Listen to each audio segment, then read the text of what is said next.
네, 이번 시간은 축도와 또 시간이 되는 대로 새벽 기도 왜 안 하는가, 우리 교회는, 그것에 대해서 오늘 살펴보도록 하겠습니다. 먼저 첫 번째, 축도 왜 안 하는가. 어떤 분들이 이제 저희 같은 교회에 오면은 이제 물어보세요. 축도를 왜 안 하고 예배 시간에 그러고 끝내느냐고, 그렇게 물어보는 사람들이 있습니다. 그러니까 축도를 듣지 않고 예배를 마치면은 이제 아무래도 이런 게 이상한가, 그런 느낌이 들어서 이제 이렇게 말씀을 하십니다.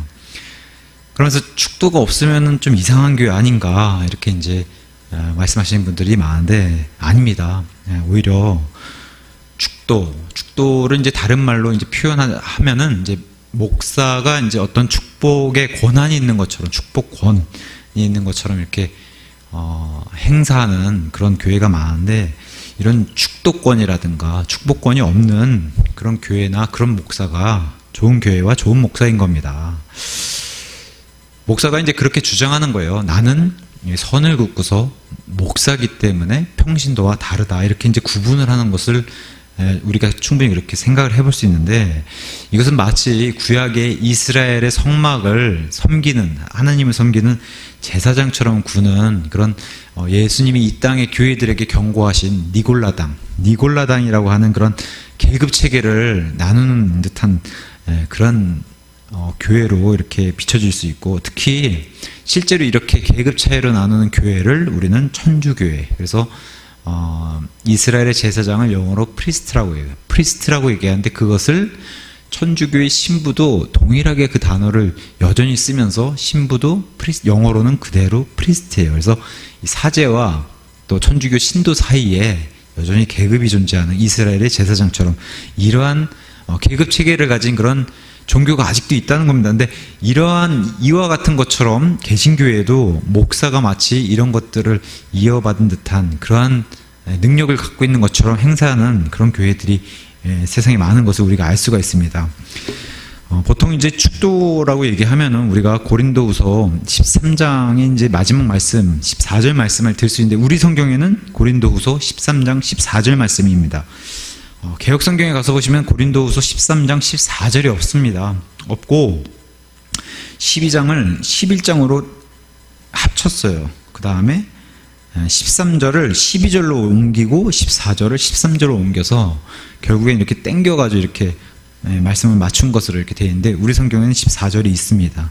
어쨌든 뭐 개혁 성경이 13절이든 우리 성경이 이제 14절이든 간에 이런 구절입니다. 주 예수 그리스도의 은혜와 하나님의 사랑과 성령님의 교통하심이 너희 모두 함께 있기를 원하노라. 아멘. 하는 이 사도 바울이 고린도 교회의 마지막 고린도 후서를 쓰면서 이 마지막 안부 인사와 함께 하나님 말씀을 이렇게 전달하는 그러한 마무리 글인데, 구절들을 갖다가 이제 예배 마지막에 이렇게 쓰는 것을 우리가 알 수 있습니다. 그래서 예전에 저도 이제 예전 교회 다닐 때 많이 들었었고, 먼저 예배가 끝날 그런 시간이 되면은 마지막으로 이제 목사가 이렇게 손을 들죠. 보통 이제 개신교회 목사님들은 이제 가운을 이렇게 준비해서 입으시고, 거기다 이제 뭐 더 나아가서 이제 흰 목장갑, 이제 흰 장갑을 끼시는 분들도 있고 해서 이렇게 손을 드시죠. 하면서 이제는 우리 구주 예수 그리스도의 은혜와 하나님의 큰 사랑하심과 평강하심이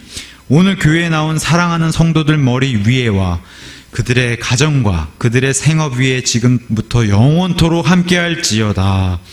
아멘. 하면은 이제 성가대에 찬양이 흐르면서 이렇게 예배가 끝나는 거, 지난날에 저도 다 경험했고 많은 분들이 이렇게 경험하셨으리라 그렇게 생각이 됩니다. 이게 보통은 이제 흔히 얘기하는 이제 축도예요. 축도. 예배의 끝 마지막 순서를 가리키는. 장로교회의 신학자로 유명하신 정장복 교수님이 이런 고백을 했습니다. 뭐 솔직한 이런 고백 이렇게 제가 알려드리겠습니다. 축도는 복을 선포하는 목회자의 고유의 행위다라고 이제 솔직하게 이렇게 고백을 했고, 이렇게 말씀하셨습니다. 그래서 이 축도의 유래로 거슬러 올라가 보면은 구약시대 모세와 아론과 그 계열, 그러니까 레위지파, 야곱의 12 아들 중에서 하나님만 섬기도록 하는 그 레위지파 구성원 가운데 그 안에서 특별히 또 제사장 계열인 모세와 아론과 그 계열 반열에만 허락하신 사역이다라고 민수기 6장의 말씀을 들어서 이렇게 설명을 했습니다. 또한 역사적인 기록으로 보면은 사도적 전승을 받은 교회라는 표현을 썼는데, 이 사도적 전승을 받은 교회는 우리가 다 알다시피 로마 카톨릭 천주 교회를 얘기하는 거예요. 그러니까 개신교의 신학자이신 분이 로마 카톨릭 천주 교회에 이어져 내려오는 그런 전통을 이어받아서 그런 천주 교회의 주교와 교부들이 사용했다라고 정장복 교수님이 이렇게 말씀을 했습니다. 그래서 그걸 잘 이어받은 것이다라고 이렇게 설명하시는 거예요.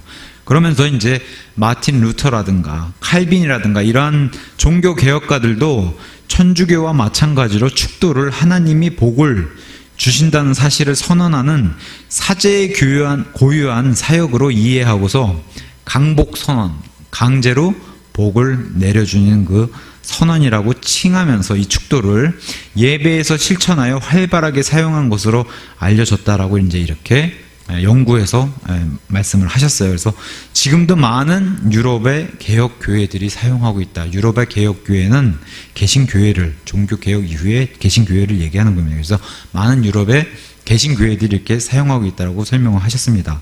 그러니까 쉽게 말하면은 구약의 이스라엘의 그 제사장이 쭉 그 전통이 이어져 내려와서 천주교의 사제, 프리스트, 신부들이 그걸 이어받았고, 이어서 개신교회의 목사들이 이어받았다라고 이제 주장하는 거예요. 그래서 제사장, 또 천주교의 사제, 신부와 또 개신교의 목사가 다 같은 역할을 하고 있다라고 이제 이 신학자가 주장하는 겁니다. 근데 우리는 이와 같은 것에 동의할 수 없다라고 얘기하는 거예요. 우리와 같은 자유, 독립교회는 이런 것을 쓰지 않습니다. 이렇게 인정할 수도 없습니다.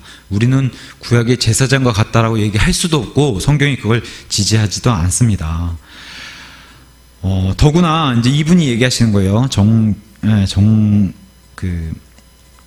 정장복 이 신학자께서, 교수께서 천주교 사제보다 개신교 목사들이 훨씬 더 이걸 중요하게 여겼다는 거예요. 예전, 집례, 이제 예식을 집행한다는 이 예전보다도 천주교는 이런 걸 중요시하니까 이거보다도 말씀으로 좀 더 치우친 개신교회는 훨씬 더 이 축도를 중요하게 생각해서 더 소중하게 생각했다고 이렇게 주장을 합니다. 그러니까 개신교회는 이걸 훨씬 더 중요하게 여겼다 이렇게 발표를 했습니다. 근데 저는 자신 있게 얘기할 수 있는 게 축도를 하지 않는 교회가 좋은 교회라고 자신 있게 말을 합니다. 그렇게 말할 수밖에 없습니다. 왜냐, 저는 어떤 하나님께서 그렇게 복을 주시는 능력이 있으신 분이란 거 저도 충분히 인정하고 하나님 그러실 수 있는 분입니다. 하지만 그 능력을 가져다가 마치 제가 복을 나눠주는 그런 제사장의 역할을 한다? 저는 그걸 동의할 수 없고 성경도 그렇게 동의하지 않는다라고 저는 믿고, 우리와 같은 교회를 하시는 분들, 같이 이 교회를 추구하고 신약시대 신학교회를 추구하시는 분들은 이런 걸 동의하지 않습니다. 축도 속을 가장 축도의 이 내용들을 가만히 지켜보면 이것은 하늘의 복, 하나님이 원하시는 그런 영적인 복을 추구하는 게 아니라 이 축도 속에 있는 은혜와 사랑과 교통하심, 이 삼일체의 이런 것들을 뜻을 가만히 가서 보면은 그것은 하늘이 아닌 거의 대부분 땅의 복을 빌고 있는 것을 우리가 충분히 알 수가 있기 때문입니다. 그래서 이제 그 정 교수님의 고백처럼 이것을 목사의 고유의 권한이라고 생각하기 때문에 이게 이제 문제가 되는 겁니다. 단순히 축복에 대한 그런 능력이 있다라고 축복권만 생각하면 다행인데, 이와 반대로 이제 교회를 떠나는 사람이라든가 아니면 교회의 질서를 해치는 사람들을 향해서 저주권도 가지고 있다라고 생각하니까 이제 문제가 되는 것 같습니다.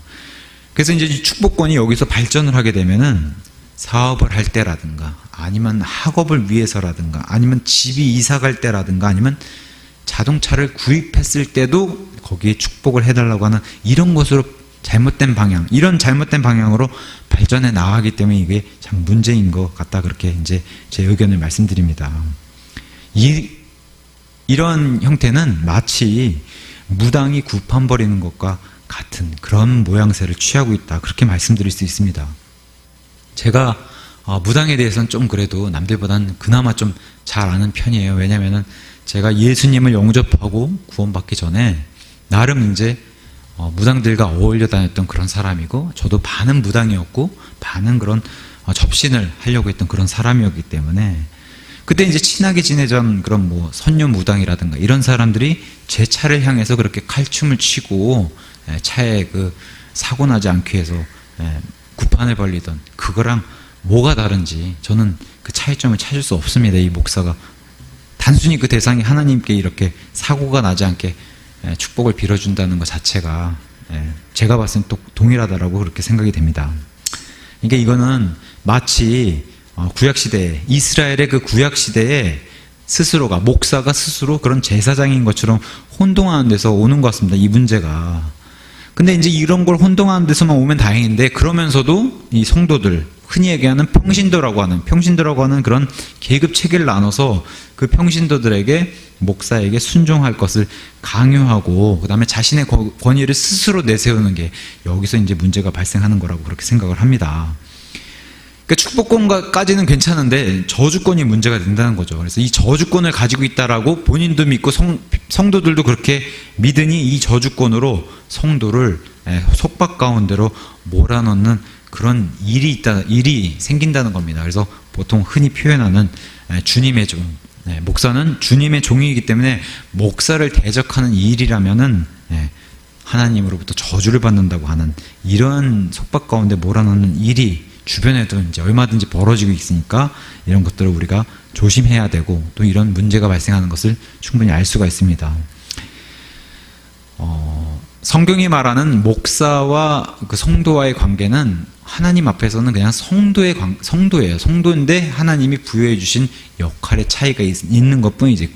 물론 이제 이렇게 말씀드리면 어떤 분들은 그럼 목사나 성도나 똑같은 거니까 목사를 무시해도 되냐, 이런 식으로 얘기하면서 목사를 은근히 우리는 다 똑같은 거 아니냐, 평등한 거 아니냐 하면서 목사를 무시하는 사람인데, 제가 드리는 말씀은 목사를 무시하라고 하는 말씀이 아닙니다. 그렇다고 해서 목사를 맹목적으로 순종하라는 말씀도 아니고, 하나님께서는 분명히 교회 안에도 질서를 주셨어요. 우리 하나님은 불균형, 또 불규칙하신 분이 아니라 질서의 하나님이세요. 그래서 교회 안에도 목사와 성도의 이런 질서를 주셔서 말씀을 전하는 자를 세워주시기도 하고, 말씀을 듣고 또 교회를 섬기는 성도들의 그런 업무도 다 하나님이 이렇게 세워주신 그런 질서가 있습니다.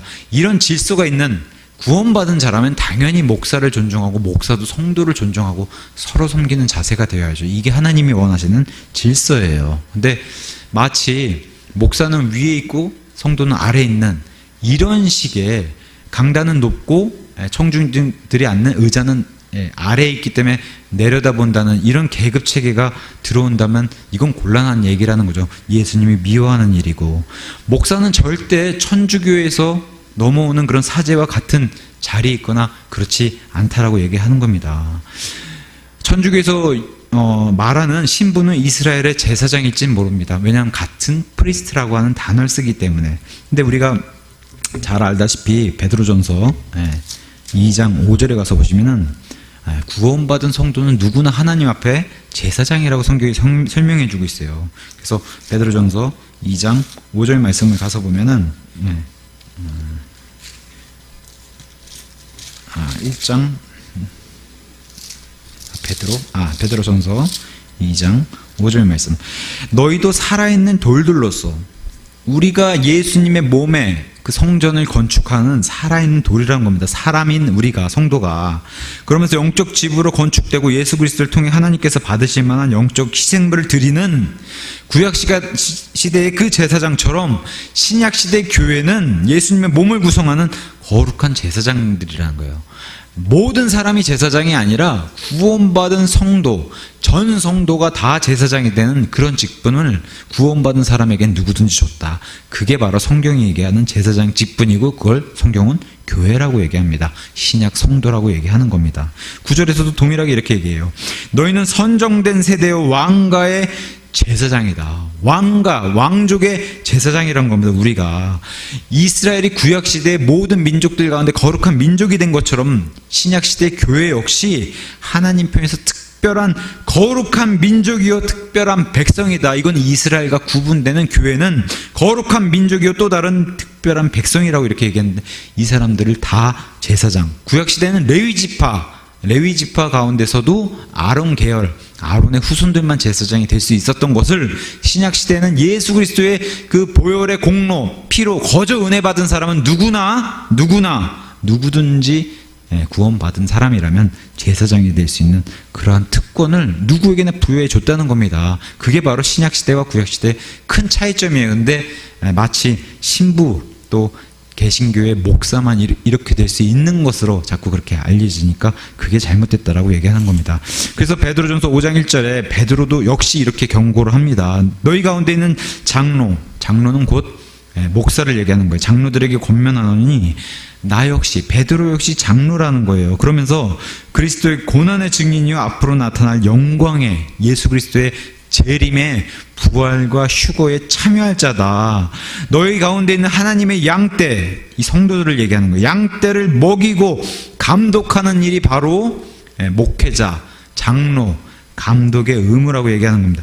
이 감독하되 억지로 하지 말고 자진해서 하며 더러운 이익으로 하지 말고 오직 준비된 마음으로 하라 그랬는데 또 하나 조심해야 될 점이 하나님의 상속 백성 위에, 신약성도 교회 위에 주인처럼 군림하지 말라는 거예요. 근데 천주교의 신부들은 주인처럼 군림한다는 거예요. 개신교의 목사들이 평신도를 나눠서 주인처럼 군림하라는 겁니다. 성경은 그와 반대로 얘기하고 있는데, 그래서 주인처럼 군림하지 말고 양떼 본이 되어야 되는 이런 사람을 성경은 목회자, 장로, 감독, 목사라고 얘기하는 겁니다. 그래서 우리가 얘기하는 이런 목사는, 성경이 말하는 목사는 특별히 이렇게 천주교에서 얘기하는 사제라든가 개신교에서 자신들이 주장하는 그런 평신도와 가르는 그런 목회자가 아니다라고, 이렇게 평신도로 가르는 이런, 또 사제와 신도를 가르는 이런 거는 계시록 2장 6절 15절에서 얘기하는 니골라당이라고, 예수님이 미워하는 교회 안에 계급 체계를 두는 이런 일.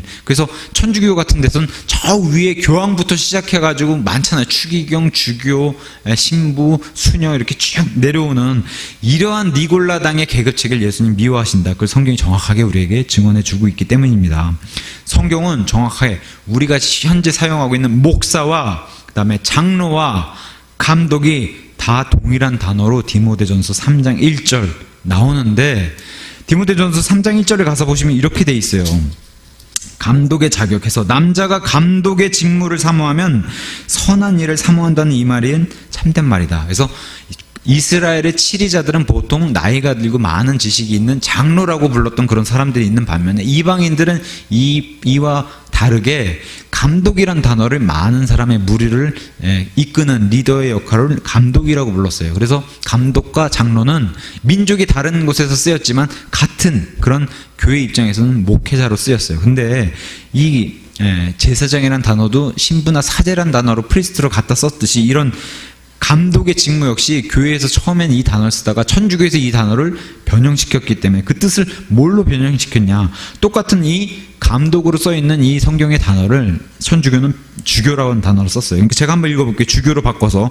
영어 단어는 똑같이 비샵인데, 남자가 주교의 직무를 사모하면 선한 일을 사모한다는 이 말은 참된 말이로다 하면서, 듣기도 이상하잖아요. 주교로 바꾸면. 그래서 이렇게 천주교에서 이 단어를 주교로 바꿔서 이렇게 쓰기 시작해서 우리와 같은 성경대로 믿는 교회들은 이 단어도 더 이상 쓰지 못하고 나머지 단어를 하나 찾아보니까 이 양떼에게 꼴을 먹이고 초원의 이 초장을 먹일 수 있는 에베소서 4장 11절에 이 단어를 그래서 지금까지 하나님께서 보존해 주신 단어로 목사 겸 교사에서 목사라고 하는 단어, 목사라고 하는 패스터라고 하는 이 양떼에게 꼴을 먹이는 이러한 목자에서 나온 이 원어 목자에서 나온 단어를 영어로 패스트라고 하는 단어를 써서 이 단어를 지금까지 이제 목사란 단어로 해서 성경적으로 믿는 그런 교회의 리더를, 목회자를 목사라고 부르고 있습니다. 그러니까 지금은 세상에서 이해한 그런 단어처럼 목사와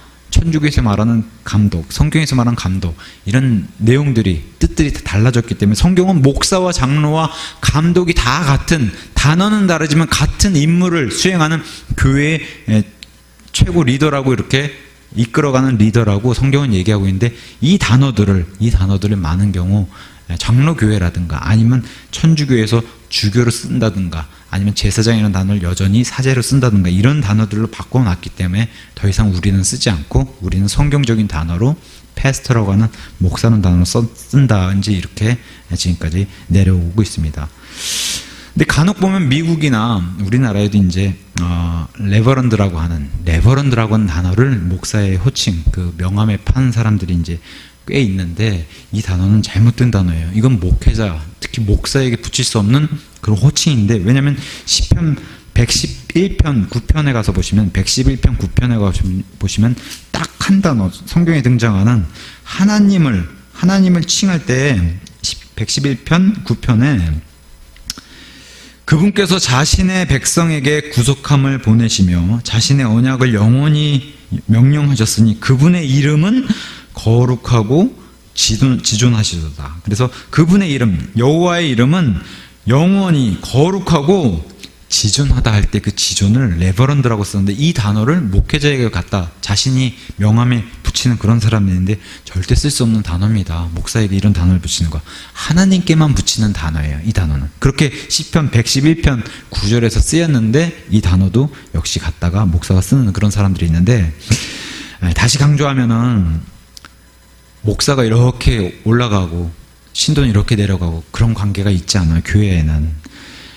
다시 한번 말씀드리지만, 이렇게 말씀드리면 목사를 꼭 무시하는 사람도 등장해요. 그러지 말아야 되는 거예요. 그러면 안 된다는 거예요. 제가 다시 말씀드리지만, 목사와 성도는 서로가 존중하는 그런 것이 바로 하나님이 원하는 질서라는 겁니다. 그래서 자발적으로 성도는 목사에게 자발적으로 그 권위, 하나님께서 부여해 주신 그 권위와 질서에 순종해야 되고, 성도도, 목회자도 성도 위에 군림하여서 순종을 강요하면 안 된다는 거예요. 그래서 서로가 순종하고 자발적으로 서로 섬기고 서로 권위를 세워주는 그런 모습이 바로 하나님이 원하시는 하나님의 교회의 질서의 모습이다. 그렇게 이제 말씀드릴 수 있습니다.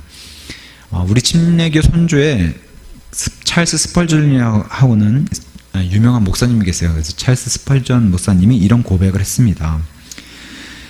만일 하나님의 종인 내가 나의 동료 그리스도인들에게 어떤 방법으로든 존경을 받게 된다면, 성도로부터 존경을 받게 된다면, 그것은 결코 내 이름 앞에 하나님의 지존하신 호칭, 즉 레버런드라고 하는 이 단어를 도둑질해서 붙이거나 천주교 사제의 로만 칼라, 이런 옷, 로만 칼라를 하거나 아니면 성직자처럼 보이기 위해서 이렇게 가운을 입는 일로 보이는 레버런드란 호칭이라든가, 아니면 로만 칼라 이런 천주교 사제 복장이라든가, 아니면 성직자처럼 보이기 위해서 개신교에서 입는 이런 가운이라든가 이렇게 보이는 걸로 되는 것이 아니라, 내가 행한, 구원받은 그런 열매가 스스로 이렇게 성령 열매들이 나오는 행한 일로 성도들에게 존경받길 원한다라고 이렇게 고백을 한 그런 내용이 있습니다. 참 좋은 고백입니다. 이렇게 되길 원합니다. 저도. 그래서 축도의 결론을 좀 내면은, 축도는 목사를 구약시대 제사장으로 여기거나 착각하는 것에서 비롯됐어요. 제사장, 신약시대 특히 제사장 임무는 예수님이 하나님 아버지를 향한 대제사장이 되시고, 그 밑에 우리 모두 구원받은 교회가 제사장들이 되는 거예요. 그러니까 어떠한 우리 예수님을 통해서 하나님 아버지께 갈 수밖에 없지 않습니까? 모든 것은 예수님을 통해서만 가능합니다. 근데 예수님께 향하는 길은 직통으로 하는 거예요. 우리가 직통으로. 그 사이에 인간 제사장, 인간 신부, 사제, 인간 개신교 목사가 필요 없다는 거예요. 그 자리에는 누구나 예수님께 직통으로 나아가는 그런 시대가 바로 신약시대요, 교회시대라고 이제 성경은 얘기하고 있습니다. 근데 이런 것을 착각하는 것에서 비롯된 것 같습니다. 이 축도 자체가. 그런 것들을 추구하는 교회에서는 다시 말씀드리자면 목사가 마치 축복권이나 저주권을 가지고 있다라고. 근데 실제로 없어요. 없습니다. 그런 것은. 이렇게 스스로는 말할 수 있고 그렇게 주장할 수는 있으나, 우리와 같이 이렇게 성경만을 믿는 교회는 불가능하다고 말하고 불가능하다고 믿습니다. 그래서 바라기는 축도가 이런 기원을 가지고 있고, 축도의 정확한 뜻이 이런 거구나 해서 하나님의 뜻이 이와는 맞지 않는구나 하는 그런 하나님의 뜻을 올바로 이해하길 바라는 마음을 가지고 다음 성경 구절로 마무리를 하겠습니다. 성경은 고린도후서 13장 14절의 말씀, 개역성경 13장 13절의 말씀이 아닌 요한계시록은 이렇게 성경을 마무리하면서 우리에게 이런 말씀을 주셨어요. 22장 17절. 성령과 신부가 말씀하시기를 오라 하시는도다. 듣는 자도 오라 할 것이요 목마른 자도 올 것이요 또 누구든지 원하는 자는 값없이 생명수를 취하라. 누구든지 취하라. 이런 말씀을 주셨고, 그러면서 20절과 21절에 이것들을 증언하시는 예수님께서는 이르시되 내가 반드시 속히 오리라 하시는도다.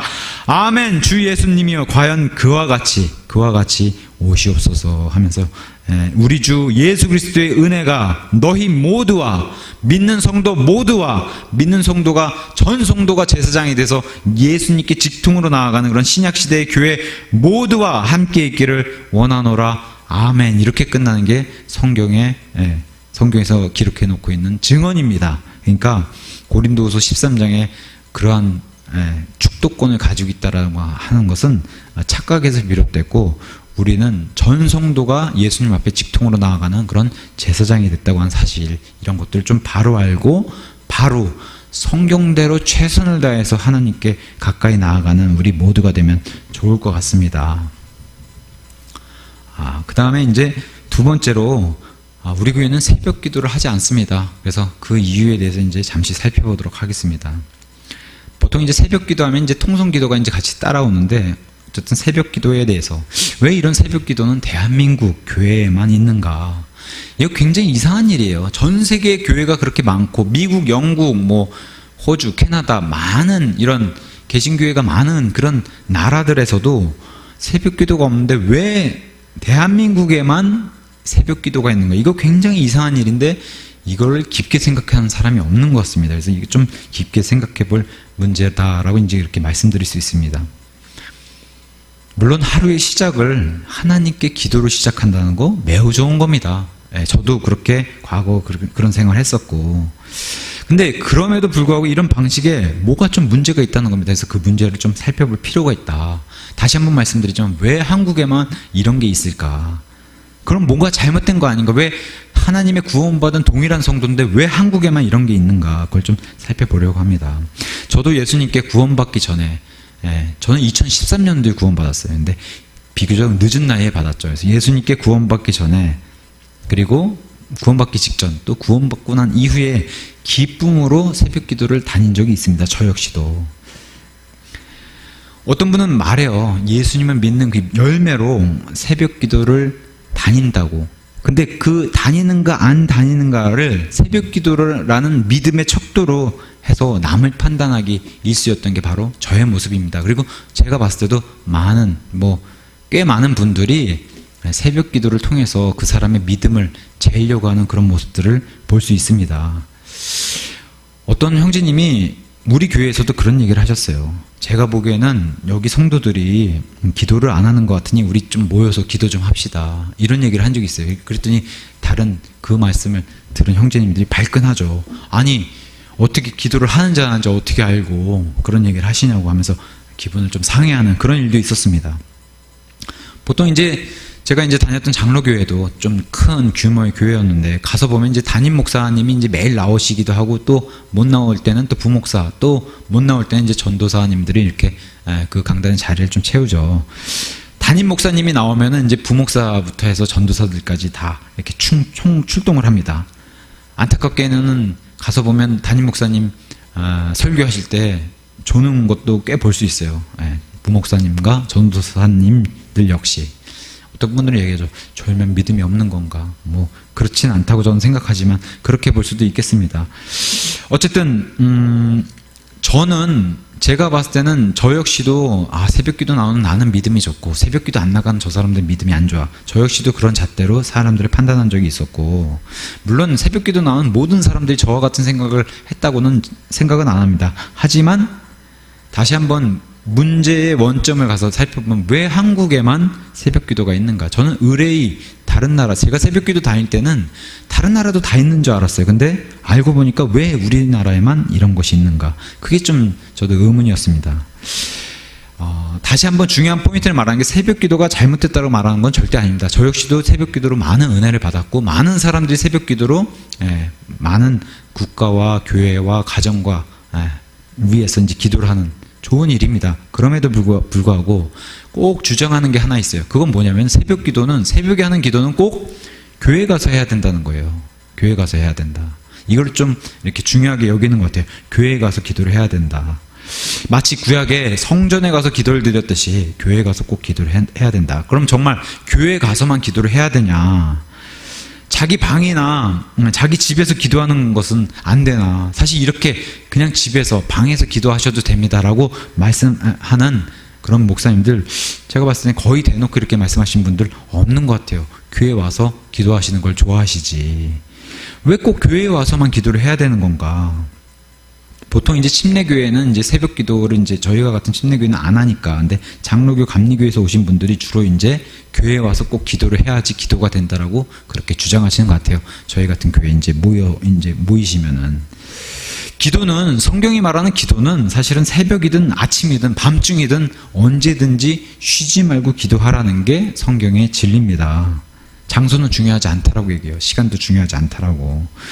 또 집이나 방에서는 기도가 되지 않는다고 이렇게 말을 하는데, 마태복음 6장에 예수님이 기도를 알려줄 때 뭐라고 얘기하세요? 은밀한 가운데 골방에 들어가서 혼자 은밀한 가운데 은밀하게 하나님께 기도를 드리라고 그렇게 얘기해요.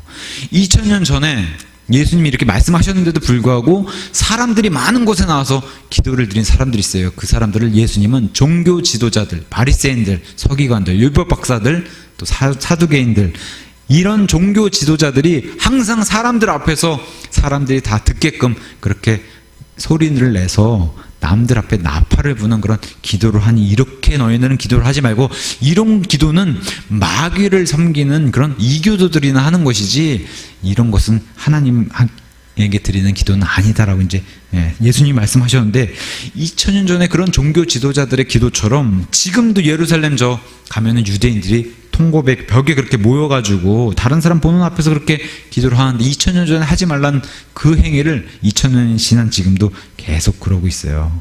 근데 유대인들은 이러고 있는 게 이해해도 이해가 되는데, 현대 교회들, 21세기 지금 현대 교회들도 여전히 유대인들처럼 모여서 기도하고 남들의 보이는 데서 기도하기 원하는 이런 시스템을 갖춰놨다는 거예요. 이게 새벽 기도라는 그런 이름하에. 기도는 좋은 거예요. 좋은 것임에도 불구하고 이렇게 모여서 남들 앞에서 소리내서 이렇게 기도하는 그런 것이 유래됐다는 거예요. 이게 좀 성경과는 좀 맞지 않는 게 아닌가, 그렇게 이제 말씀을 드릴 수 있습니다. 새벽 기도의 유래에 대해서 살펴보면 인터넷에 많은 자료들이 올라와 있어요. 그래서 교회 역사가들은 유명하신 길선주 목사, 이제 그전엔 장로님이셨는데 이제 목사가 안수를 받고 목사님이 되셨죠. 그래서 전 그 평양 장대현 교회의 장로였을 때 이분을 중심으로 약 1905년 전, 지금으로부터 약 105년 전 정도 됐나요? 115년 전 정도 됐네요. 그래서 100년이 좀 넘은 시간, 그 시간부터 시작한 것으로 이렇게 추정을 하게 됩니다. 이분은 하나님을 믿기 전 친구로부터 철로 역정과 같은 그런 기독교 경건 서적을 몇 권을 받아서 무엇이 참 길, 그러니까 참 도인가를 연구하던 차에 알기 위해서 스스로 번민하고 기도를 많이 했다고 그렇게 이제 알려져 있습니다. 그래서 처음에는 자기가 믿는 신, 하나님이 아닌 자기가 믿는 신에게 기도하다가 응답이 없자 기도의 대상을 이제 하나님이 바꿔서 기도를 드리기 시작했다라고 고백한 그 글을 찾아볼 수 있습니다. 그러면서 이분은 초반기에 어떻게 하나님을 감히 아버지라고 할 수 있겠는가 하면서 하나님을 향해서 상제님이라고 부르는, 그래서 중국 성경에서 하나님을 번역한 우리 옥황상제라고 하는 하늘에 계신 그분을 향해서 중국에 있는 성경은 하나님을 상제라고 번역하는데 그 번역대로 하나님을 상제님이라고 부르면서 하나님께 기도를 드렸다고 이렇게 얘기해요. 그런 것 중에 그분 주장으로 어느 날 하나님께서 자신의 이름을 부르면서 그런 목소리가 들려서 오 나를 사랑하시는 하나님 아버지, 나의 죄를 사하여 주옵시고 나를 살려 주옵소서 하면서 크게 목 놓아서 그렇게 우는 가운데 자신의 몸이 막 불덩어리처럼 달아오르자 더욱 기도에 힘썼다고 이렇게 그분이 이제 고백을 했어요. 사실 이런 체험은 성경에서는 크게 이렇게 지지하지 않는 체험이에요. 이런 체험은 사도 바울 같은 사람도 경험해 보지 못한 그런 체험이기 때문에, 어쨌든 이분의 주장은 이런 체험을 겪고 이 체험으로 인해서 새벽에 하는 기도가 가장 하나님이 응답하시기 좋은, 그리고 기도하기 가장 좋은 시간이구나 하고 여기고, 이때부터 이제 새벽 기도를 시작해서 그 운동이 점차 이렇게 번져나간 것이 바로 새벽기도의 유래라고 이렇게 알려져 있습니다. 우리나라는 이제 전통적으로 무속신앙을 가지고 있던 게 이제 정한수라고 표현은 이제 잘못된 표현이라고 얘기해요. 보통 이제 항아리가 있는 이 장독대에 가서 어머니들이 이렇게 정한수라고 하는 잘못된 표현, 정화수가 맞는 표현입니다. 정화수를 이렇게 물을 떠놓고서 빌었죠. 누구에 빌었냐? 하늘의 해와 달과 별들에 빌었고, 또 하늘의 천지신명, 하늘과 땅에 있는 그런 신들에게 빌었던 그런 무속신앙을 가지고 있는, 그게 바로 우리나라의 전통 방식이었습니다. 그러니까 누구나 다 알아요, 이런 것들은. 근데 이제 우리나라 역사에 기독교가 들어오자 이런 것들이랑 융합이 돼서, 이런 무속신앙과 기독교가 융합이 돼가지고 이 새벽에 정화수 떠놓고 빌었던 그 대상이 하나님으로 바뀌긴 했지만 방식은 그대로 유지했다는 거예요. 하나님께 이렇게 기도드리는, 그 새벽에 정화수 떠놓고 기도드린 그 정성을 이제는 하나님께 기도드리는 거, 이렇게 이제 바뀌었다고 이렇게 얘기를 합니다. 그래서 이 길선주 목사님이 새벽기도회를 시작한 그 배경에는 그의 그 종교력하고도 이제 무관하지 않다라는 것을 우리가 이제 알 수가 있는데, 이분이 이제 기독교를 믿기 전에 어떤 것을 믿었냐? 구원받기 전에는 관성교라고 하는 삼국지에 나오는 관우를 믿는 그런 도교의 일종, 이런 것도 믿었던 그런 분이시고, 또 하나는 선도라고 하는, 그래서 우리나라 한민족 고유 종교라고 지금까지도 이렇게 많은 사람들이 주장하고 있는 환인 하느님을, 하느님입니다. 하늘에 있는 그님, 환인 하느님을 믿는 그런 믿음. 그래서 선도 수련이라고도 얘기하고, 지금 선교 수행이라고도 해서 지금 보니까 뭐 어플리케이션까지 이렇게 있던데, 그래서 이런 것들에 몰두했던 사람이 바로 이 길선주 목사라고 이제 알려져 있습니다. 우리가 잘 알다시피 전통 무교에서는 새벽에 수련 시간을 갖는데, 이분은 이것이 익숙했었던 그런 분이셔서 기독교로 이제 개종한 후에 이것을 이제 교인들에게 강제하기 시작했고, 본인도 그렇게 지키고, 교인들 역시 새벽에 수련하듯이 새벽 기도를 정성으로 이렇게 마치 쌓아가는 그러한 종교 행위로 이렇게 자리 잡은 걸로 이렇게 이제 알려져 있습니다. 또 다른 이제 이교도의 종교인 불교 같은 경우는 새벽 3시 반에 수행을 시작하게 되는데, 이 승려들은 새벽에 자신들이 드리는 그 예불을 아주 또 가장 중요하게 생각한다고 합니다. 그래서 마치 이 불교의 예불처럼 새벽 기도의 뿌리가 전통적인 샤머니즘, 이런 무속신앙에서 왔다는 것은 부인할 수 없는 사실입니다. 이게 기독교랑 융합이 돼서 혼합이 돼가지고 이런 식으로 새벽 기도가 자리 잡았다고 한 사실. 근데 이제 또 어떤 분은 이렇게 얘기해요. 새벽 기도는 예수님이 만드셨다. 왜 그러냐? 마가복음 1장 5절에 가서 보시면 성경 기록에 이렇게 돼 있다는 거예요. 마가복음 1장 5절. 1장 35절에 가서 보시면은, 새벽에 아직 날이 밝기 훨씬 전에 그분께서 일어나 나가서 외진 곳으로 떠나 거기서 기도하시더라. 그죠? 예수님이 새벽에 동이 터오르기 전에 나가서 기도를 하신 이런 장면을 들어다가 예수님도 새벽 기도를 하셨구나. 이 구절 하나로 이제 이거를 일반화시키는 그런 오류를 만들게 되죠. 예수님이 만약 매일 하셨나 이런 새벽 기도를 성경은 그렇게 지지하지 않습니다. 매일 하셨다는 얘기도 없고, 또한 구약의 율법 가운데 있으셨겠던 예수님은 유대인들과 그 전통 방식대로 율법대로 하루에 3번은 꼭 기도를 드리셨어야 되는 그런 유대인이었습니다. 예수님이 만약에 이런 새벽 기도를 만드셨다고 하면, 이렇게 만드시고 또 중요하다고 기록해 놓은 것이라면 우리 성도들도 다 지켰어야 돼요.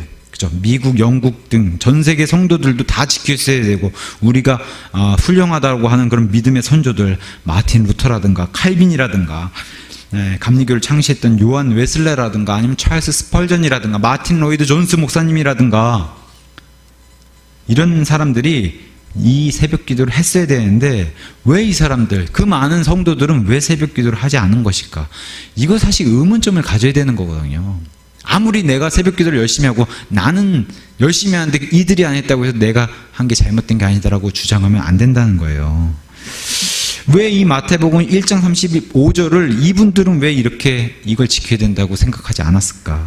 왜 이걸 우리는 지켜야 된다라고 이렇게 한 구절의 성경 구절을 대하는 이 방식이 다를까? 또 다른 분들은 이렇게 얘기해요. 이 새벽 기도에 아주 민감하게 반응하시는 분들은 그러니까 영국과 미국의 교회들이 망하고 그 나라가 망하는 거 아닌가 이렇게 얘기해요. 그러면 한국은 안 망하고 있냐?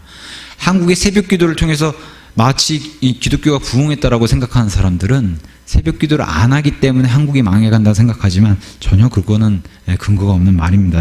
한국의 교회는 새벽 기도로 부흥한 게 아닙니다. 하나님의 말씀과 그분의 성도들로 의해서 부흥한 거지, 새벽 기도가 성도들에 의해서 기도 드려지는 건 좋은 일이지만 새벽 기도 자체가 한국 기독교를 부흥시켰다고 얘기하는 것은 말이 앞뒤가 안 맞는 얘기입니다. 그래서 이렇게 우리만 우월하다고 주장할 수는 없는 겁니다. 우리가 새벽 기도를 드리기 때문에 영국과 미국에 비해서 우리 한국의 교회가 우월하다고 주장하는 것은 앞뒤가 맞지 않는 말이고 논리에 맞지 않는 얘기입니다. 또 어떤 분은 얘기해요. 예수님이 한국을 특별히 사랑하셔가지고 새벽 기도를 허락하셨다. 정말 그런가요? 제가 생각하기엔 아닌 것 같습니다. 뭐 한때는 뭐 세계 선교사를 파견하는 뭐 제 2위의 국가라는데 그 순위도 많이 지금 떨어졌고, 부동의 1위는 미국입니다. 미국 선교사. 세계를 기독교화로 하고 기독교 국가로 우뚝 서 있었던, 지금까지도 우뚝 서 있는 국가는 미국이지 한국이 아닙니다.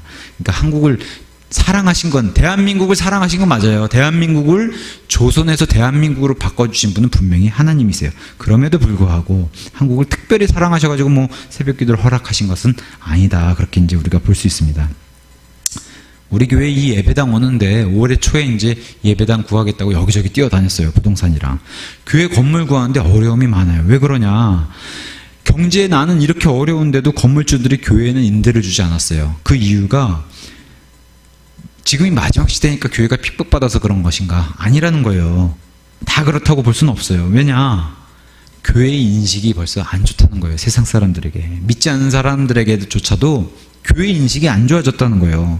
새벽부터 밤새도록 시끄럽게 하는데 누가 좋아하겠어요? 여기 건물주에. 여기도 지금 위에 가정집들이 사는데 새벽부터 밤늦게까지 시끄럽게 찬양하고 꿍꽝대고 그러면 누가 좋아하겠습니까? 제가 위에 사는 사람이라도, 믿는 사람이라도 싫어하겠습니다. 그거는 안 맞는 거예요. 시끄럽게 하는 방식이 기독교 예배라고 주장하시는 분들이 있는데, 아니에요. 우리와 같은 교회는 시끄럽게 전혀 예배를 드리지 않습니다. 조용한 가운데 적당한 볼륨으로 예배를 드리고, 기도도 다 침묵 기도를 하고 대표 기도를 하고 하지, 저희 교회는 통성 기도 같은 걸 하지 않기 때문에 전혀 예배 방식이 시끄럽고 하는 그런 예배 방식을 취하지 않습니다. 그러니까 이런 방식은 기독교 방식이라고 주장하면 안 돼요. 왜냐? 다른 나라들도 그렇게 하는 교회들이 많지 않기 때문에. 은사주의 교회만 그렇게 꿍꽝대고 시끄럽게 소리 지르면서 하지, 그 외의 교회들은 그렇게 예배드리지 않기 때문에 이건 절대적으로 예스라고 할 수가 없습니다. 하여튼 가만히 깊이 좀 생각을 해봐야 돼요. 어디서부터 잘못된 것인가, 이런 것들이. 예배가 어디서부터 이렇게 잘못된 것인가, 왜 새벽 기도는 한국만 이렇게 하고 있는 것인가, 이런 것들을 좀 깊이 생각을 해봐야 됩니다. 제가 아까도 말씀드렸다시피 하나님은 질서의 창시자예요. 질서의 창시자, 질서를 중요하게 생각하시는 분이, 거룩함을 중요하게 생각하시는 분이 예배를 이렇게 무질서하게 시끄럽게 만들어주셨다? 그거는 저는 동의할 수 없습니다. 성경도 그렇게 지지하지 않는다고 저는 그렇게 믿고, 저와 함께 이 교회를 추구하는 그런 성도들은 그렇게 믿고 있습니다. 아까도 말씀드렸다시피 이 구약시대를 사셨던 예수님은 하루에 3번, 독실한 유대인들은 하루에 3번 아침, 점심, 저녁으로 율법에 따라서 기도를 해요. 예루살렘 성전을 바라보면서. 심지어 다니엘이 바빌론으로 포로로 끌려갔을 때, 어린 다니엘이 장성한 그런 어린이 될 때까지도 예루살렘 성전을 바라보면서 창문을 열고 기도드린 것도 성경 기록에 나와 있고, 우리 사도행전에 가서 보시면 유명한 그 고넬료에게 구원의 말씀을 전달하러 갔던 그 베드로의 기록을 보면은, 베드로가 고넬료를 만나기 전에 하나님께 지붕에 올라가서 점심 기도를 드릴 때, 그게 바로 하루에 3번 기도 중에 정오 기도, 점심 기도를 드릴 때 하나님의 환상을 만난 그런 일도 기록해 놓고 있습니다. 이걸 따라한 그런 종교가 있죠. 자신들도 하나님, 알라라고 하는 하나님을 믿는다고 하는 무슬림들이 이걸 따라해가지고 하루에 5번씩 예루살렘이 아닌 어디를 향해요? 그들의 성지인 메카를 향해서 머리를 숙이고서 기도를 하는 그런 모습, 우리가 뉴스나 언론 통해서 이렇게 알 수가 있습니다. 인천공항 같은데, 공항에도 다 요새 마련해 놨잖아요. 기도실이라고. 하지만 우리 같은 이런 그리스도인들이 들어가서 기도를 하지 않아요. 누구만 들어가냐? 무슬림들을 위한 그런 장소로 만들어 놓은 게 바로 공원 같은데 기도실이에요. 가서 보면 하루에 5번 기도를 그들의 율법에 따라 드려야 하는 그런 무슬림들은 그 안에 들어가서 메카를 향해서 머리 조아를 이러한 유대인들의 율법을 따라한 것도 우리가 충분히 살펴볼 수 있습니다. 새벽 기도는 분명히 폐해를 가져왔어요. 좋지 않은 그런 단점이 있어요. 정상인의 삶으로는 이런 단점을 가지고 있습니다. 그게 뭐냐? 다시 한번 제가 말씀드리지만 하루를 하나님께 기도로 시작하는 거 매우 좋은 거예요. 저도 그와 같은 과거의 삶을 살았었고, 하지만 이와 반면에 분명히 새벽 기도에 폐해가 있다. 아까도 말씀드렸다시피 꼭 교회에서 왜 기도를 해야 되냐, 이런 것들이 문제를 가져오게 됐고, 하나님은 분명히 은밀한 가운데 기도하라고 말씀하셨는데 꼭 교회 나와서 기도해야 된다는 점, 마치 교회를 성전화시키는 그런 점. 또 하나는 다 같이 모여서 새벽 기도라고, 새벽부터 다 같이 모여가지고 통성으로 꼭 소리를 내서 큰 소리로, 아니면 또 이상한 그런 말도 안 되는 방언으로 기도해야 한다는 거예요. 이게 또 큰 문제로 이제 자리를 잡았습니다. 예수님은 분명히 뭐라고 말씀하세요? 이교도들의 기도는 말을 많이 하고 오래 하면 그들이 하나님이 듣는 줄 안다라고 했는데, 이교도들처럼 이렇게 우리 역시도 그런 방식을 취해서 기도하고 있는 것은 아닌지, 이거 예수님이 이렇게 하지 말라는데 꼭 이런 방식을 취해서 하는 건 아닌지, 좀 이런 것들을 깊게 좀 생각해 봐야 된다는 거예요. 어떤 사람들은, 저와 같은 사람도 새벽 기도를 할 수 있는 여건이 안 된 사람들이 있습니다. 요즘 현대인들이 얼마나 바쁘게 사는지 몰라요. 근데 성도들도 예외가 아니라는 겁니다. 물론 믿는 사람들은, 믿는 성도들은 세상과 멀리하면서 단순하게 사는 게 좋은 거예요. 그게 하나님과 함께 동행하는 삶이고 동행하기 좋기 때문에. 그럼에도 불구하고 분명히 사람은 하루의 3분의 1의 시간은 잠을 자도록 그렇게 창조되고 설계되었다는 거예요. 하루에 3분의 1, 그러니까 7, 8시간은 잠을 자도록. 저 같은 경우는, 저는 밤 11시나 아니면 12시 정도 퇴근을 해요. 그러면 이것저것 보고 아니면 이렇게 찾아보고 읽다가 뭘 하면은 보통 이제 1시나 2시 돼서 잠을 자요. 그러면 만약에 새벽 기도를 저와 같은 경우 가면 한 3시간 이렇게 자고 일어나서 새벽 기도를 가야 돼요. 저는 보통 이제 일하면서 틈틈이 쉬는 시간에 틈나는 대로, 생각나는 대로 짧게 기도를 해요. 그게 바로 성경이 얘기하는 쉬지 말고 기도하라는 취지에 맞춰서 저는 그렇게 기도를 합니다. 굳이 시간을 아침에 떼서 무리를 해가면서 이제 새벽 기도를 가지 않고. 새벽 기도는, 성도들은 그렇게 새벽 기도에 참석하고서 자신의 일터로 그렇게 나가는데, 대부분의 이제 목사들은 새벽 기도 후에 잠을 자잖아요. 목회자들은 잠을 잡니다. 새벽 기도 후에. 성도들은 출근하고. 삶의 사이클이 이렇게 여건이 돼가지고, 환경이 여건이 돼서 새벽에 기도하는 사람들, 만약에 일찍 잠이 드는 그런 사람들, 그런 여건이 되고 그런 환경이 열린 사람들은 그래도 괜찮죠. 새벽에 본인이 기도를 하겠다고 그렇게 하니까. 근데 그렇지 않은 사람들에게 새벽 기도 다니는 사람들이 왜 새벽 기도 안 나오냐, 믿음으로 해야지, 이거를 육신의 그런 눈으로 힘들다고 포기하고 이러면 안 된다고, 그게 믿음이라고 이렇게 강요하면은 못 나간 사람 마음도 불편하고 고문이 돼요. 고문. 이걸 나가도 고문이 되고 힘든.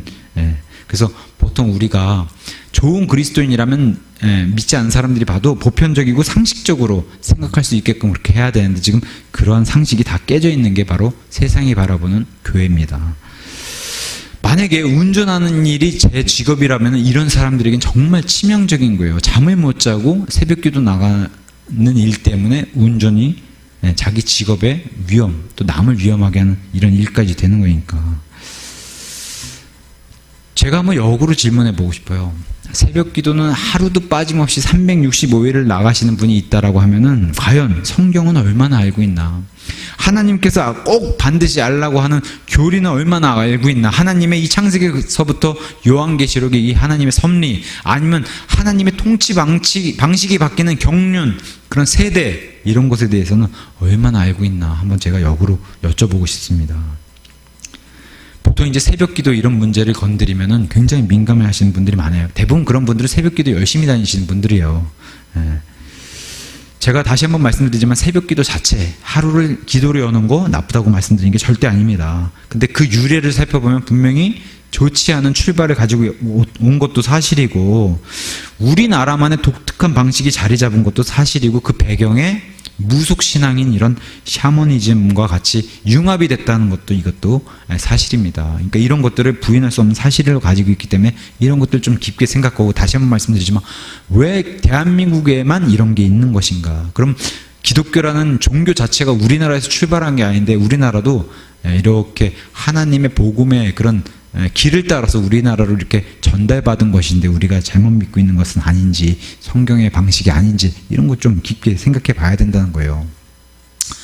장로나 권사나 아니면 교회에 어떤 직분을 받기 위해서는 참 이 새벽기도 같은 게 필수였던 것 같아요. 저도 과거에 교회를 다닐 때 보면은 새벽기도가 마치 영적 기준으로 이렇게 잡는다든가 아니면 믿음의 척도를 잡아서 새벽기도 열심히 나오신 분은 믿음 좋으신 분, 이렇게 판단하는 것이 이게 문제라는 거예요. 새벽기도 자체가 영적의 분량을 나타내진 않는데 이런 걸로 새벽기도로 이제 믿음의 분량을 잰다는 것 자체가 그게 문제라는 겁니다. 보통 이제 새벽기도는 특별 새벽기도라고 하는 이런 바람도 불기도 합니다. 우리나라에. 특별히 요즘같이 이런 좀 이제 다음 달, 다다음 달, 한 2달 지나면 이제 1년을 마무리하는 대학 수능이 이제 다가올 텐데, 이러면 이제 온 나라가 들썩이는 거예요. 절도, 천주교도, 아니면 산속에 있는 무당과 구판 그런 이런 데도 난리가 납니다. 이 수능을 위한 기도로. 근데 이런 데서 개신교도 특세가 열려요. 특별 새벽 기도가 열려요. 그래서 이런 것들, 다른 종교들 다 하는 것에 기독교가 빠지면 또 섭섭한 겁니다. 우리가 드리는 건 괜찮아요. 특별 수능을 위해서, 자녀를 위해서 하는 기도는 우리가 하는 건 괜찮아요. 근데 남이 하는 거는 그거는 이교도라고 이제 이렇게 주장하는 분들이 계실 수도 있어요. 우리가 하면 괜찮고 남이 하면 안 된다. 이건 안 된다는 거죠. 땅의 복을 비는 무당에게 가서 구판을 벌리는 것 같다고 동일한 내용입니다. 자녀를 위한 기도가 좋은 것임에도 불구하고 그 목적 자체가 땅에 있는 복, 사실 영적인 일이 아니라 하나님의 일을 추구하는 게 아니라 그저 좋은 대학, 좋은 직장을 원하는, 사실 이런 것은 우리가 무지에서, 하나님을 모르고 성경을 모르는 무지에서 오는 결과라고 말씀드릴 수밖에 없습니다. 여전히 장독대에다가 물 떠넣고 비는 거랑 똑같은 내용이라는 겁니다. 무지한 성도들을 향해서는 사도 바울은 이렇게 로마서 10장에 경고를 했어요. 자신의 이스라엘 백성들에게 향한 이 말씀으로. 그래서 이스라엘을 위한 소원이 있고 그들을 향한, 하나님을 향한 내가 기도를 이렇게 드리고 있다라고 얘기하면서 그들이 구원받는 게 내 소원이다. 하지만 그들이 왜 구원을 받지 못하냐, 왜 이유가 뭐냐 하면은 그들이 하나님께 대한 열심이 있다는 거예요. 새벽기도 열심히 드린다는 거예요. 하루도 안 빼놓고 빈다는 겁니다, 하나님께. 근데 바른 지식에 따른 게 아니라는 거예요. 하나님이 원하는 방식이 아니고 하나님을 알지도 못하는 거예요. 그들이 하나님의 의를 받아야 되는데 그 의는 제쳐두고 나서 자기 자신의 의, 자기 자신의 방식으로 하나님 들어주십시오, 무조건 들어주셔야 됩니다 하고 자기 방식을 고수하면서 하니까 하나님을 알지도 못하고 자신의 의를 세우려고 다니면서 하나님 의에 복종하지 않는, 어찌 보면 교만한 태도를 이스라엘 사람들이 보이는데 어찌 보면 우리나라 사람도 비슷한 그런 열심으로 인해서 올바른 지식이 아닌 그런 모습을, 무지에서 오는 이런 결과를 보이는 게 아닌가 좀 깊이 생각해 봐야 됩니다. 또 하나는 이러한 무지 가운데 있는 성도들을 무지 속으로 또 끌고 가는 종교 지도자들, 2000년 전에 예수님이 경고한 그런 지도자들과 또 무지 속에서 성도들을 또 역시 견인해가는 그런 성도들을 향해서 예수님의 경고는 이렇습니다.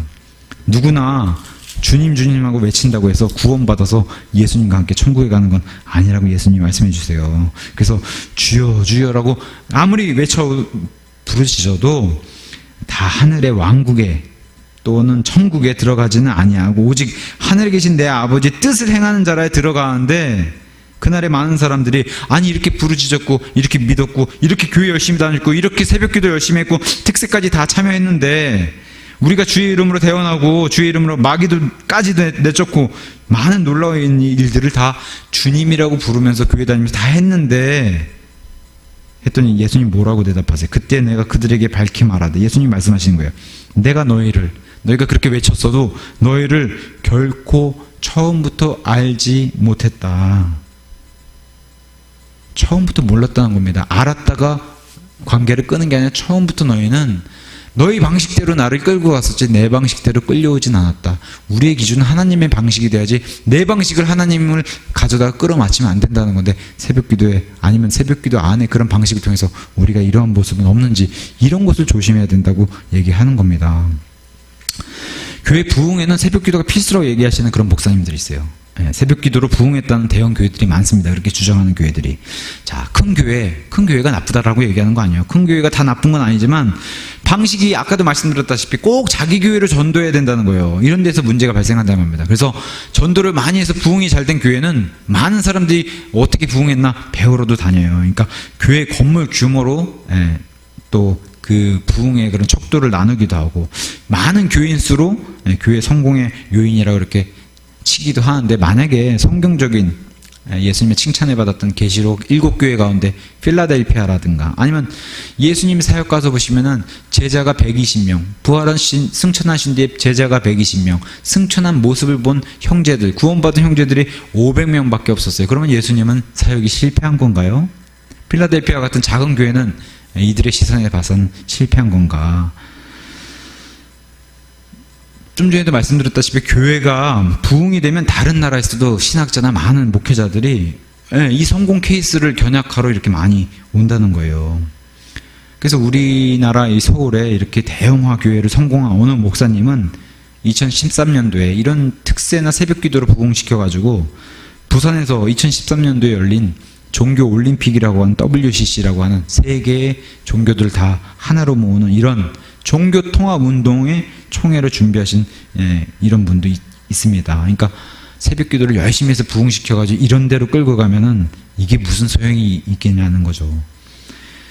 또한 전도에 열을 낸 나머지, 요새 이제 대한민국이 또 트로트로 열풍이에요. 트로트가 날리고.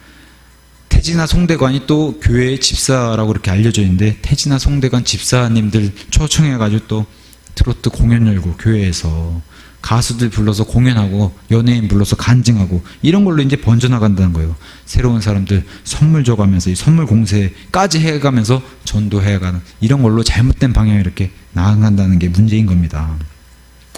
교회로 데려온다는 거 나쁜 거 아니에요. 데려와서 올바른 말씀을 먹인다고 하는 거, 이거 자체는 나쁜 게 아닌데, 올바른 말씀을 전해줘야 되는 게 의무인데 그거는 빼고 교회로만 데리고 와서 머릿수를 채우려 하니까 이게 이제 문제라는 겁니다. 자, 교회로 데려오기 전에 우리의 의무 자체가, 구원받은 성도 그리스도인의 의무 자체가 교회로 데려오기 전에 내가 먼저 성경과 교리를 바로 하는 게 그래서 중요한 겁니다. 디모데후서 2장 15절에 성경 우리에게 뭐라고 얘기합니까? 너는 진리의 말씀을 바르게 딱 칼로 쪼개서 나눠서 이것은 이렇구나 저것은 저렇구나 바르게 나누라고 말씀하세요. 바르게 나눠서 내 자신을 하나님께 인정받은 자로, 부끄러운 것이 없는 일꾼으로 나타내도록 연구하라고 이제 내 자신이 먼저 알아야 된다고 합니다. 그래야 남에게 알려줄 수 있다는 겁니다. 교회에는 목사에게는 구원이 없어요. 오직 구원은 예수님에게만 있는데, 그 내가 바로 성경을 바로 알고 있으면 그 예수님을 바로 전달할 수 있다는 겁니다. 꼭 우리 교회에 오지 않아도 다른 교회를 얼마든지 나가더라도 예수님을 올바로 전하는 그런 자들이 우리가 모두 돼야 된다는 겁니다. 요한복음 14장 6절 예수님을 선포해야 돼요. 나는 길이요 진리요 생명이니 나를, 예수님을 통하지 않고는 아무도 아버지께 오지 못한다고 하는 이런 진리를 꼭 흔들리지 말고 굳게 잡고 있는 그런 교회, 또 그런 성도가 되어야 되고, 하늘 아래 다른 이름, 구원을 위한 다른 이름을 주지 않으셨어요. 예수 그리스도만 오직 구원입니다. 그래서 이런 말씀을 전하는 목사가 되어야 되는데, 혹시 우리 교회는 록펠러의 11조의 이런 아름다운 이야기나 전하는 그런 교회가 아닌지 면밀히 살펴보고, 그런 교회라면 빨리 그 교회를 나와야 된다는 겁니다. 그래서 한국 새벽 기도에 대한 결론을 말씀드리면은, 다시 말씀드리지만 왜 지난 2000년 동안 믿음의 선조들, 이 성경의 선조들 역시 왜 새벽 기도를 하지 않았나, 이런 것 좀 물음표를 가져봐야 돼요. 왜 한국에만 새벽 기도가 있는가? 우리나라 새벽 기도는 분명히 무속신앙, 이 샤머니즘에서 나왔음이 분명합니다. 그럼에도 불구하고 다시 말씀드리면 하루의 시작을 기도로 하는 순수한 성도들이 있었기에 한국 교회에 긍정적인 영향을 끼친 것은 사실입니다. 시작은 바르지 않았어요, 분명히. 하지만 참여하는 순수한 성도들이 있으므로 새벽 기도 자체를 정죄하거나 판단하는 것은 바람직하지 않습니다. 다만 우리 교회, 우리 교회로만 모여서 하는 새벽 기도를 강조한다든지 아니면 특세를 강조해가지고 대학이나 사업, 결혼 등의 복을 위한 기도로 모이는 일은 무지와 허영 가운데 있는 것이다. 이렇게 말씀드릴 수 있습니다. 또한 사람들이 이렇게 모여서 부흥되는 일로 이 방법이, 이 새벽 기도가 옳구나 하는 이 방법이 옳다고 주장하는 것 역시 잘못된 것이다. 지금까지 국가를 위해, 교회를 위해, 가정을 위해서 새벽부터 기도하는, 새벽뿐만 아니라 늘 기도하는 그런 성도들이 있었습니다. 그래서 이런 분들로 인해서 국가가 유지되고 경제가 부흥한 것도 사실입니다. 그럼에도 우리가 하는 기도가 무엇인지, 이거 기도의 정의를 올바로 좀 따져보고, 그 다음에 하나님을 아는 것이 무엇인지, 우리가 드리는 기도의 대상인 하나님을 바르게 아는 것이 무엇인지, 또 목사들이 먼저 바르게 알고 바르게 알리는 것, 아까 말씀드렸다시피 오직 구원은 예수 그리스도만, 그래서 예수님만이 구원이다라고 하는 이런 것이 무엇보다도 가장 중요하고, 성도들 역시 말씀을 모르는 가운데 새벽 기도가 기복신앙의 그런 종교는 나쁜 거예요. 믿음이 돼야지 종교는 나쁜 겁니다. 그래서 종교 생활 하지 않도록, 성도들이 종교 생활로 빠지지 않도록, 그래서 그런 종교로 자리 잡지 않도록 하여서 믿음이 무엇인지 좀 스스로도 살피고, 목사도 성도들을 살피고, 교회도 성도들을 살피고. 왜냐? 이 피해는 자기 자신이 챙겨야 돼요. 왜냐하면 그 피해는 고스란히 자기 자신이 있기 때문에. 그래서 스스로 성경 말씀을 연구하고 노력해야 합니다. 그래서 말씀에 벗어난 기도는 하나님께서 가증하게 여기신다. 그런 말씀도 있습니다. 잠언 28장 9절. 이 말씀 명심하면서 이 말씀으로 말씀을 마치겠습니다. 잠언 28장 9절. 성경은 이렇게 엄중하게 우리에게 경고를 하고 있습니다. 사람이 자기 귀를 돌려서 율법, 하나님의 말씀을 듣지 아니하면, 지금 새벽 기도만 매달린 사람들, 성경의 말씀이나 교리나 하나님의 섭리를 아는지, 사람이 자기 귀를 막거나 아니면 돌려서 이런 하나님의 말씀을 듣지 아니하면 그의 기도조차 하나님께는 가증한 것이 된다. 잠언 28장 9절이 우리에게 엄중한 경고를 알려주고 있습니다. 그러니까 이러한 무지 가운데 있지 않고 올바른 기도와 올바른 대상에게, 하나님인 그 올바른 대상에게 하나님답게 대우하면서 하나님께 기도를 드리는 우리 모두가 되기를 예수님 이름으로 축원합니다.